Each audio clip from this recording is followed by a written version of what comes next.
सर्वविघ्नहरस्तस्मै श्रीगणाधिपतये नमः। सर्वमङ्गलमाङ्गल्ये शिवे सर्वार्थसाधिके शरण्ये त्र्यम्बके गौरी नारायणे नमोस्तुते।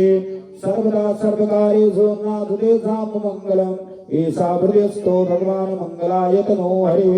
तदेव लग्नं शुदिनं तदेव ताराबलं चन्द्रबलं तदेव विद्याबलं देवबलं तदेव लक्ष्मीपतिस्थे योगमस्मरामि। लाभयस्तेषां जयस्तेषां कुरस्तेषां पराजयः एषा बिन्देवरस्यामो हृदयस्थो जनार्दनः। यत्र योगेश्वरः कृष्णो यत्र पार्थो धनुर्धरः तत्र श्रीविद्या भूतिर्वाणी तिरुमतिर्मम। अनन्यास्त्यन्तो मादने पैपासते तेषाभियुक्तानां योग